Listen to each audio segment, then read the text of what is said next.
So let's dive right into those specific ways that we're going to help a child communicate with the world around them. And the first way is through reading. The sooner we expose children to sounds and language structure, the sooner that they're going to understand it. You don't necessarily have to read a book to a child word for word. You can simply open it up to a page and just start talking. And that's going to help a child build and strengthen their receptive and their expressive language skills. I can think about the many times as a child I would go to the library and there would be that person there reading to all of us, and they were so expressive. It was almost like they were acting out the words on a page. Well, now I understand why, because it was helping us to learn how to develop those language skills and those expressive language skills as well. The second way is through props, and a specific prop is a puppet. One of the best ways a child can develop language about themselves and the world around them is through a puppet. It's highly motivating, it's inexpensive, and it takes a lot of pressure off of that child to perform and to think about exactly what they're going to say, because what they're doing is just using their imagination to kind of express themselves through that puppet.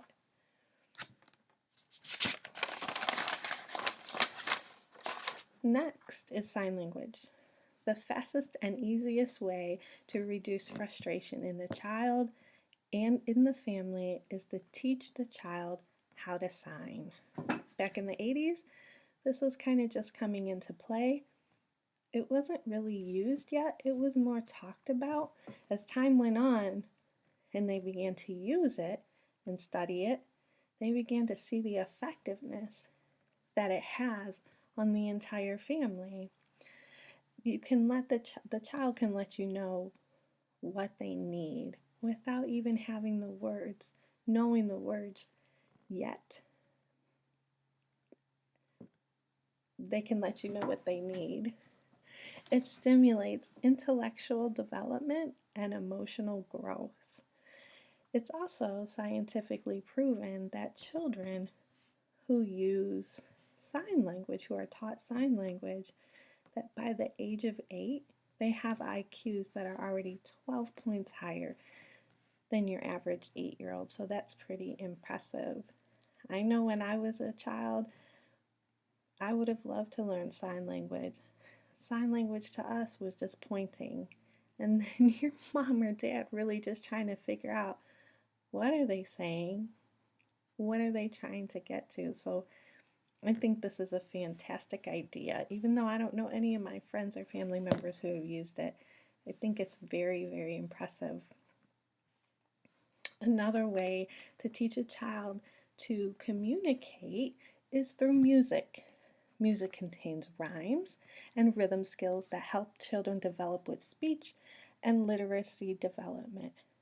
Okay, I mean, really, who doesn't remember dancing around the TV, watching cartoons when they were a kid and singing those songs and those jingles, and then going into class with your teacher and singing songs too? So there was constantly that literacy development, as I mentioned, taking place because we were singing those songs.